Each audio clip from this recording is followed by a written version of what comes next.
Good morning, everyone. This is Vilna. I just want to give an update on what transpired yesterday in the mayor's office where I went to talk to him. But some of you may remember me from last year speaking at the Million March for Kids, and I have made a lot of sheep videos, and actually I am with the sheep right now. I just let them into the field. This is the first time I let them into a big field since the beginning of spring or the summer, and I am kind of hanging out here with them because I need to watch. We've had lots of coyote problems this season, more than normal. We actually had other predator issues as well on the farm, like a fox who's been eating our chickens. We've had something came into our chicken barn where we have a cat with kittens, and then the kittens got killed. So the reality is there's some predators out there, and so as the shepherd of my flock, I must stay vigilant and make sure that push back, the predators. And so as I'm sharing that, how I walked away from the meeting yesterday with the mayor, I hope that there's not too many wind noise on this video, without going into too much detail about my disappointment in where the city of Melville is. We have allowed a lot of things to come in, and the situation yesterday, there was no visible, how do I want to use the word? A visible acknowledgement that to have young children attend a rainbow flag ceremony in our town, there was no. They had no issue with it, and even though I said that that is dangerous, it is grooming out young children to believe that they can be a boy today and tomorrow they can be a girl. Walking away from the meeting yesterday, I also heard yesterday from the city manager that I was the first person to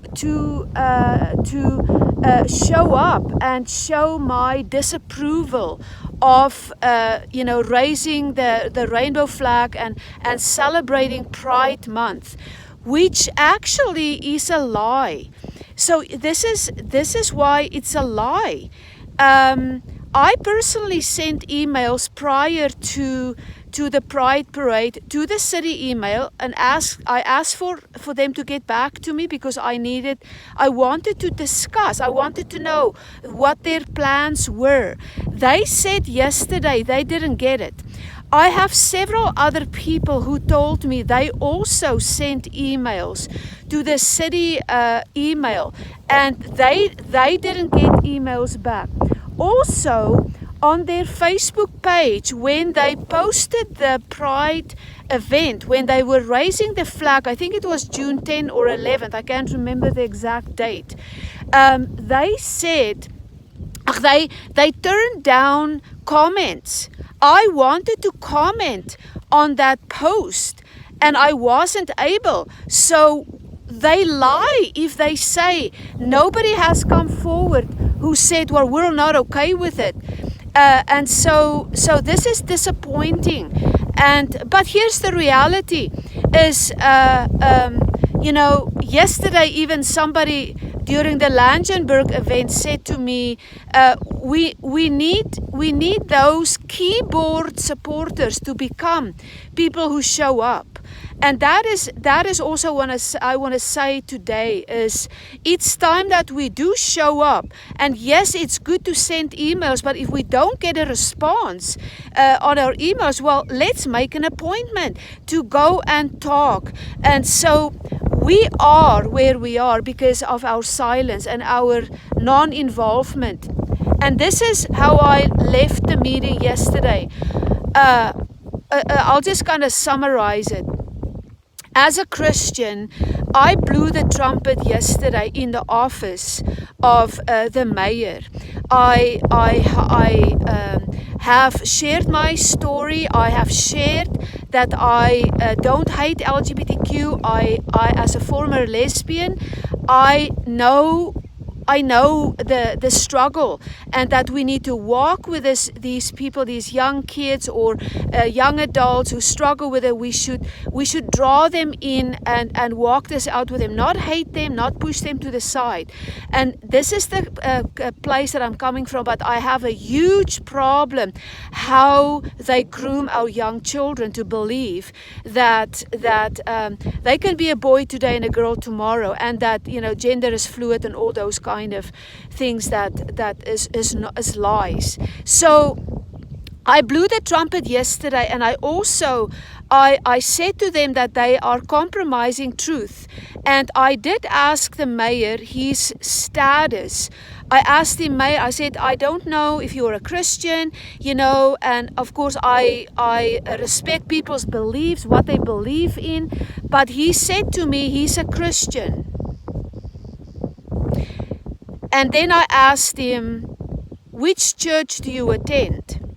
And then he shared with me that he has been the head of the United Church in Melbourne for a very, very, very long time. Now, we know the status of the United Church in Canada specifically is they have compromised. They have embraced same-sex marriage. They affirm a lifestyle they call love is love, and that it's okay biblically to marry the same sex. And so here's how I walked away from the meeting. I've said it now several times, is that we as the church have failed. We have failed to teach truth, biblical truth. We as the church have compromised a lot. And so how is it that our parishioners have gotten to this place where they believe these lies? It is like, where was the ministers that way back then have believed biblical truth?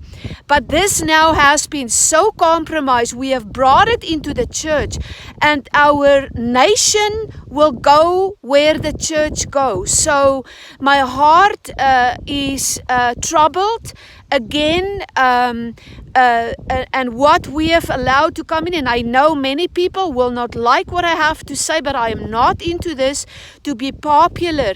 But we have said yesterday at the meeting is God has His ways, and we need to follow His ways.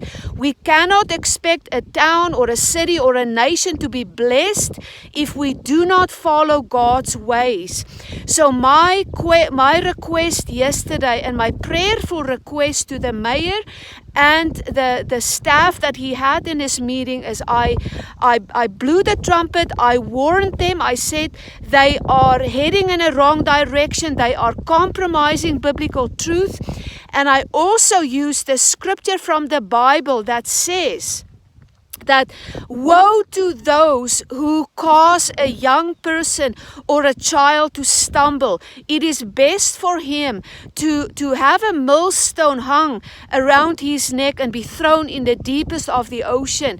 And these are things that I shared. I warned them, and so now my prayer is, as I am concluding even this Facebook or this video, is that I do not regret going. It was challenging. It took a lot of courage, but it has lit a fire in my bones again. And I was on an international prayer call again this morning. We have been doing this for the last 16 days, not necessarily regarding just the issue in Melville, but because of another prophetic word that was released over the nations, over the world, that we got to pay attention to what's going on, that the enemy is coming. They're coming to take over the world. They're coming for us. They're coming for our children. And it's time that we stand in the gap, and that, yes, we have to pray, but also we need to stand up and let our voices be known, because silence is approval. And it's time that we say no, not under our watch. So I know this is already a 10-minute video. I probably should have done a live, but I will download it on YouTube and I will post it.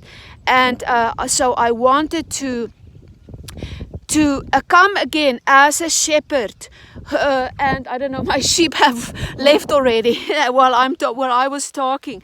So they, I don't know if you can see them on the camera, but I am here watching over them, and it is time that fathers, mothers, grandparents, that our leaders, our spiritual leaders, our pastors in our cities, is that they stop being afraid.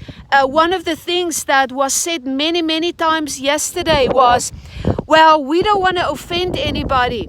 We want to be inclusive and a welcoming place. That's all good. But when we start to compromise biblical truth, that is not okay. We need to fear God more than we fear man. And so I'll leave you with that. And thank you for taking the time to watch this. Bless you.